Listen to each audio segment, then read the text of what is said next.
ბაჩო ახალაიას ბრალი დაუმძიმდა თავდაცვის ყოფილ მინისტრს ბრალი ციხის ბუნდთან დაკავშირებით უმძიმდება საქმეხება 2006 წელს ორთაჭალის ციხეში მომხდარ ბუნდს, რომლის დროსაც ახალაია სასჯელ აღსრულების დეპარტამენტს ხელმძღვანელობდა. ამ წუთებში კი საქალაქო სასამართლო ახალაიას საქმეს განიხილავს.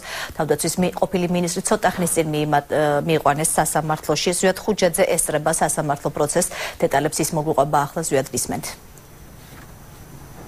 რამდენიმე წუთის წინ ბაჩო ახალაია ეტაპით მოიყვანეს თბილისის საქალაქო სასამართლოში. ამ დროისთვის ბაჩო ახალაიას სასამართლოს სხდომა იწყება.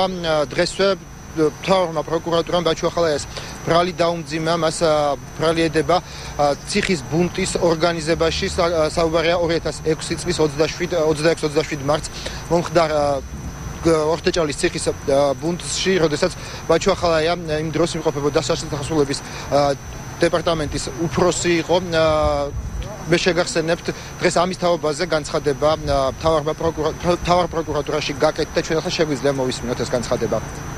გამოძიებით დადგენილია, რომ ბაჩანა ახალაიამ 2006 წლის გაზაფხულზე გადაწყვიტა გაეკარწყლებინა მის მიერ ნასვამ მდგომარეობაში პატიმრების, ცემისა და დამცირების თაობაზე მასობრივი საინფორმაციო საშუალებებით გავრცელებული ხმები.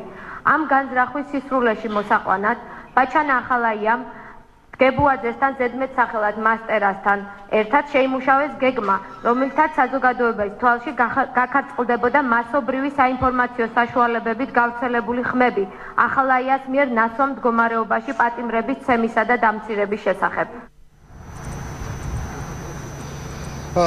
უშინ ბაჩო ახალაიას სასამართლოს სხდომა დღეისათვის გადაიდო. ბრალდების მხარემ ბაჩო ახალაიასათვის გირაოს თავდებობით გათავისუფლება მოითხოვა, თუმცა სხდომა დღეისათვის გადაიდო. მე შეგახსენებთ, დღეს რამდენიმე წუთის წინ ბაჩო ახალაია მოიყვანეს თბილისის საქალაქო სასამართლოში და იმართება სასამართლო სხდომა.